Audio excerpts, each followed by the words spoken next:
आशुतोष वर्मा जी, आपके पास आते हुए देखिए, यहाँ पर कुछ मुस्लिम विद्वान जो हैं वो हदीस का हवाला देते हुए तर्क देते हैं कि नमाज के दौरान दूसरों को असुविधा नहीं होना चाहिए और खासकर सार्वजनिक स्थानों जैसे सड़कों पर नमाज नहीं की जानी चाहिए, क्योंकि नमाज में इससे बाधा आती है। यही बातें किसी और शब्द में अगर सामने वाला बोल दे तो फिर इतनी ज्यादा दिक्कत क्यों पैदा हो जा रही है? आशुतोष वर्मा जी, कई विद्वान हदीस का हवाला देते हैं। चित्रा जी थोड़ा सा दिल्ली से हट के अगर हम लोग अपने टॉपिक पे आ जाए, थोड़ी सी हमारी बात भी सुन लीजिए। देखिए, पहले स्टेटमेंट में भी मैंने बोला और आप बार बार बोलती इस बात को रही हैं, मैंने पहले स्टेटमेंट में बोला कि नमाज हो, चाहे कांवड़ यात्रा हो, चाहे लंगर हो या नवरात्रि का जगराता हो, ये सड़क पे नहीं हो सकता, नहीं हो सकता और नहीं हो सकता।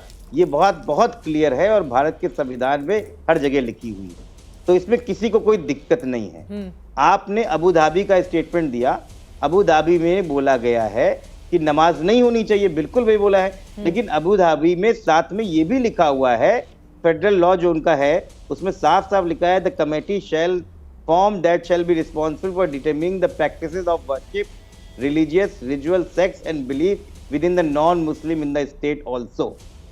तो इसका मतलब न वहां लंगर लगेगा, न कांवड़ यात्रा होगी, न जगराता होगा, इसमें किसी को कोई दिक्कत नहीं है।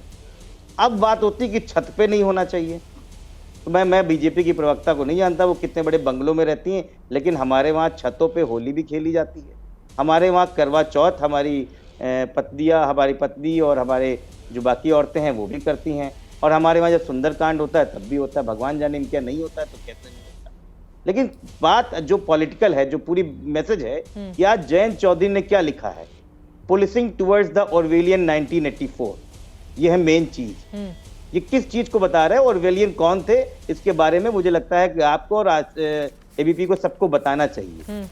वो उस डॉक्टोरियन, वो उस ऑथोरिटेरियन के खिलाफ उन्होंने लिखा है जो सरकार में रहते हुए बोल सकते हैं। 1984 के उस बुक पे लिखा हुआ है जो ऑरवेलियन एक ऑथर ने लिखी। अरे तो कहा था कि देश में कहां पे क्या होता जा रहा है। उनकी तो सरकार है ना, जाके बोले, मुख्यमंत्री से जाकर मुलाकात करें, बोले अपने अधिकारियों को काबू में करिए। आपकी बात बिल्कुल सही है, आपने कहा एबीपी को बताना चाहिए, तो मैं बता देती हूँ, जॉर्ज ऑरवेल की किताब 1984 का जिक्र किया है कि मौजूदा पुलिसिंग या व्यवस्था शासन की वैसी हो गई है जैसा जॉर्ज ऑरवेल की उपन्यास 1984 में बताया गया था, जिसमें निरंकुश सरकार होती थी। अगर उसको हम विस्तार देने की कोशिश करेंगे तो इन्हीं सारी बातों का जिक्र होगा। लेकिन एक्स पर लिख देना कितने लोग फॉलो करते हैं? इतनी बड़ी आबादी है 25 करोड़ की उत्तर प्रदेश में, जाकर मुलाकात इशारों में एक लाइन लिखते हैं, ऑर्गेनाइजर का वो लेख ट्वीट करते हैं कि अरे सीधे तौर पर लिखे ना, अगर इतनी दिक्कत है तो वो भी तो खड़े होते हुए नहीं दिखना चाहते हैं ना। अब बड़े अच्छे लग रहे हैं जयंत चौधरी जी, आधी लाइन का ट्वीट कर दिया है तो समाजवादी पार्टी को।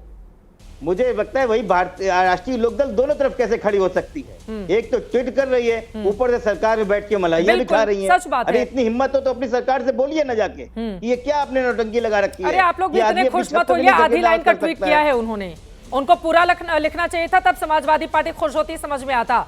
आधी लाइन के उनके ट्वीट पर इतने खुश हुए जा रहे हैं आप लोग, पूरा लिखा ही नहीं है उन्होंने ट्वीट, एक आर्टिकल शेयर कर दिया है। चित्रा जी, ये तो उल्टा चोर कोतवाल के डांटे ऐसी स्थिति है। हाँ। सवाल आरएलडी से पूछना चाहिए भाई, सरकार में आप बैठे हुए हैं और आप अपनी पुलिस पे सवाल पूछ रहे हैं और समाजवादी पार्टी से कह रहे खुश हो रहे हैं। अरे हमने तो उनको राज्यसभा भेज दिया, वरना तो उनको तो लाठियां पड़ रही थी भाजपा में। ठीक है, मैं पूछ लूंगी अनिल दुबे से, 3 बार ये सवाल मैं पूछ चुकी हूँ इसी शो में। संगीत रागी जी स्टूडियो में आ गए हैं, थोड़ा ट्रैफिक में फंस गए थे देर से, इस वजह से संगीत रागी जी आपके पास आते हुए, अब क्या जरूरत है ये मुस्लिमों के त्योहार पर अपना आप होली मनाइए खूब जमकर, उसके बाद आप लोग कांवड़ यात्रा निकालिए, हेलीकॉप्टर से फूल बरसाया जाए, और अगर कोई सड़क पर नमाज पढ़ ले तो इतनी दिक्कत हो रही है आप लोगों को। देखिए, कांवड़ यात्रा साल में कोई एक बार आता है, हर महीने कांवड़ यात्रा नहीं होता है।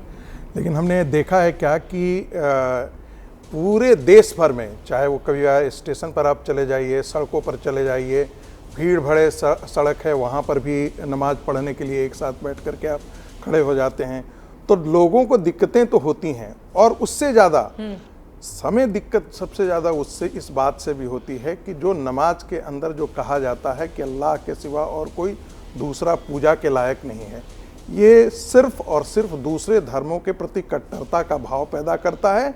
मैं इसका भी मुखालफत करता हूँ कि आप रोज़ ये कहें, रोज़ 5 बार यदि नमाज में ये कहें कि अल्लाह के सिवा और कोई दूसरा पूजा के लायक नहीं है, तो राम हमारे पूजा के लायक नहीं रह जाते हैं, तीर्थंकर हमारे पूजा के लायक नहीं रहते हैं, गुरु हमारे सिखों के गुरु हमारे पूजनीय नहीं रह जाते हैं, तो आप एक कट्टरता की भावना शुरू से ही मुसलमानों के, जिसे कहते हैं ना छोटे शिशु बोध, जब उसके मन मस्तिष्क में आप भरते हैं, मुझे लगता है कि इसका भी कहीं ना कहीं विरोध होना चाहिए। और ये सोच अपने आप में बहुत गलत है, और यही कारण है की पद्धति को ही बदलना चाहते हैं। मैं कह रहा हूं भाई, या तो आप काफिर की परिभाषा जो है वो बदलिए, जो काफिर की परिभाषा जो वास्तविकता में धरातल पर उतरा है वो काफिर की परिभाषा, और एक मौलाना जो काफिर की परिभाषा व्यक्त करते हैं, उनमें जमीन आसमान का अंतर है। यदि भारत के अंदर जो काफिर की परिभाषा की गई है या दुनिया में की गई है, वो है जो इस्लाम में नहीं विश्वास करता है, जो कुरान में विश्वास नहीं करता है, जो प्रोफेट को अंतिम प्रोफेट नहीं मानता है, वो सारे के सारे जो हैं वो नॉन बिलीवर हैं, और वो सब कत्ल के लायक हैं, वे सारे के सारे दुश्मन हैं। ये हम नहीं कह रहे हैं, ये स्वामी विवेकानंद ने कहा कि इस्लाम अपने अतिरिक्त सारे धर्मों को दुश्मन मानती है। तो ये मानसिकता का खिलाफ मुझे लगता है ये जागरण होना चाहिए। सड़क पर ये तो और बड़ी बात है, आप अपने घरों में कहते तो बात भी समझ में आती है, हम तो जाकर के मंदिरों में खुलेआम बोलते हैं कि गौ शांति, अंतरिक्ष शांति, विश्व देवा शांति, शांति रेवा शांति, और समूचे वनस्पति जानती, सबकी शांति। हम क्या कहते हैं? प्राणियों में सद्भावना हो, विश्व का कल्याण हो। हमने कभी नहीं कहा कि हिंदुओं में कल्याण हो, हिंदुओं को जो नहीं मानता है उसका कल्याण नहीं हो। लेकिन एक दूसरे तरफ जो है वो इस प्रकार की बातें की जाती है, और बातें नहीं किया है, पूरी दुनिया में उसका आचरण उस समाज का वैसा है, इसलिए थोड़ा सा कोफ्त होती है, इसलिए थोड़ा सा दुख होता है। और मुझे लगता है तो हो नहीं रही है। वो कह रहे हैं कि हमारी परंपरा है सड़क पर नमाज पढ़ने की, और आप लोग आंखें दिखा के रोक लेंगे क्या? नहीं, मैं तो कह रहा हूं कि आंखें दिखा करके रोक पाया क्या? कायदे से तो मैं तो इस बात का समर्थक हूं, शुरू से ही समर्थक हूं कि कायदे से मुसलमान तो पाकिस्तान मांग लिया था, फिर चले गए, मांग लिया था। लेकिन हमारे देश के नेताओं की जिद थी कि नहीं, हम साथ रह सकते हैं, तो साथ रहो। देखो सर तन से जुदा के नारे लग रहे हैं ना, सड़कों पर सर तन से जुदा के नारे लग रहे हैं ना। औरंगजेब की मजार के लिए हजारों मुसलमान सड़कों पर आ रहे हैं ना। ये मानसिकता है, उस मानसिकता को समझिए। ये दारुल इस्लाम और दारुल हर्ब की जो मानसिकता है इस्लाम के अंदर, इसको